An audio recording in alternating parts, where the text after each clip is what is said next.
The masses will fight for socialism when they understand that reform fights for improvement of material conditions, cannot be won under imperialism. With this understanding, revolutionaries should never put forth a line which fosters the illusion that imperialism will grant significant reforms. We must engage in struggle forthrightly as revolutionaries so that it will be clear to anyone we help to win gains that the revolution rather than imperialism is responsible for them. This is one of the strengths of the Black Panther Party Breakfast for Children program. It is socialism in practice, by revolutionaries with the practice of armed self-defense and a line which stresses the necessity of overthrowing imperialism and seizing state power. Probably the American Friends Service Committee serves more children breakfast, but it is the symbolic value of the program in demonstrating what socialism will do for people which makes the Black Panther program worthwhile. What does it mean to organize around racism and imperialism in specific struggles? In the high schools and colleges at this time, it means putting forth a mass line to close down the schools rather than to reform them so that they can serve the people. The reason for this line is not that under capitalism the schools cannot serve the people, and therefore it is silly or illusory to demand that.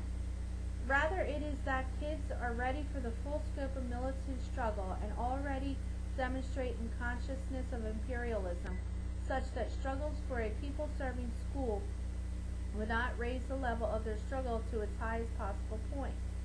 Thus, to tell a kid in New York that imperialism attracts him and thereby oppresses him is often small potatoes compared to his consciousness that imperialism oppresses him by jailing him, pigs and all, and the only thing to do is break out and tear up the jail.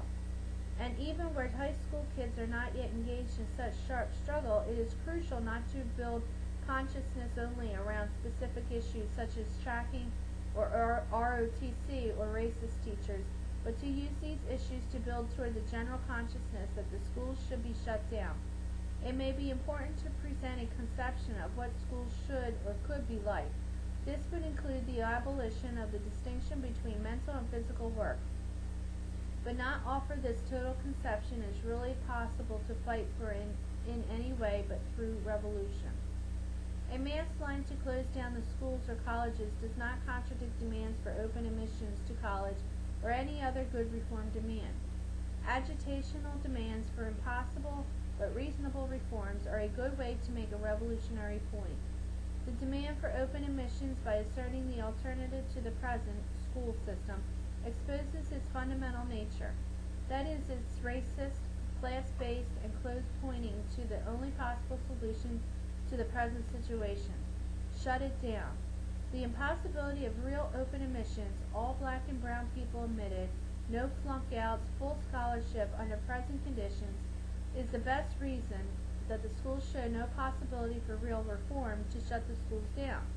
We should not throw away the pieces of victories we gained from these struggles, for any kind of more open admissions means that the school is closer to closing down. It costs the school more. There are more militant blacks and browns making more and more fundamental demands on the schools, and so on. Thus, our line in the schools, in terms of pushing any good reforms, should be open them up and shut them down. The spread of black caucuses in the shops and other workplaces throughout the country is an extension of the black liberation struggle. These groups have raised and will continue to raise anti-racist issues to white workers in a sharper fashion than any whites ever have or could raise them. Blacks leading struggles against racism made the issue unavoidable, as the black student movement leadership did for white students. At the same time, these black groups have led fights which traditional trade union leaders have consistently refused to lead fights against speed up and for safety, issues which have become considerably more serious in the last few years, forcing white workers, particularly the more oppressed, to choose in another way between allegiance to the white mother country and black leadership. As white mother country radicals, we should try to be in shops, hospitals, and companies where there are black caucuses, perhaps organizing solidarity groups, but at any rate pushing the importance of the black liberation struggle to whites, handing out free Huey literature, bringing guys out to Panther rallies, and so on. Just one white guy could play a crucial role in countering UAW counterinsurgency. We also need to relate to workplaces where there is no black motion, but where there are still many young white workers. In the shops, the crisis in imperialism has come down around speed up, safety, and wage squeeze due to higher taxes and increased inflation, with the possibility of wage price controls being instituted. We must relate this exploitation back to imperialism. The best way to do this is probably not caucuses in the shops, but to take guys to citywide demonstrations, newsreels, even the latest administration building, to make the movement concrete to them and involve them in it.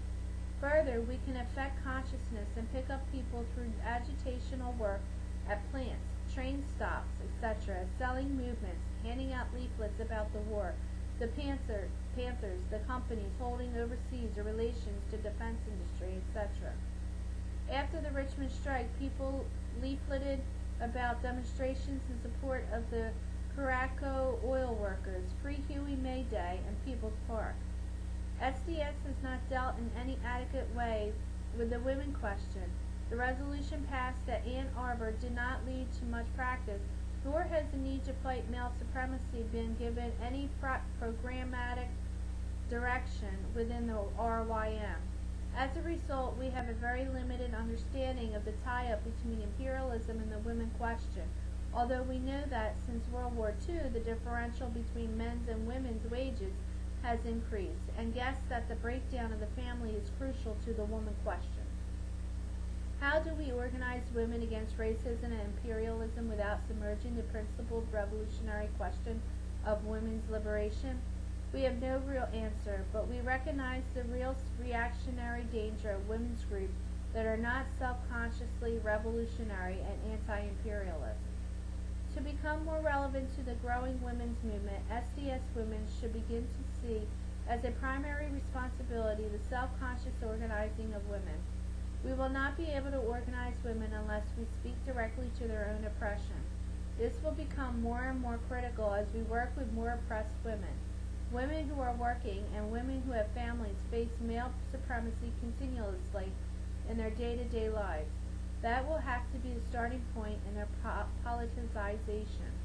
Women will never be able to undertake a full revolutionary role unless they break out of their woman's role. So, a crucial task for revolutionaries is the creation of forms of organization in which women will be able to take on new and dependent roles. Women's self-defense groups will be a step toward these organizational forms as an effort to overcome women's isolation and build revolutionary self-reliance.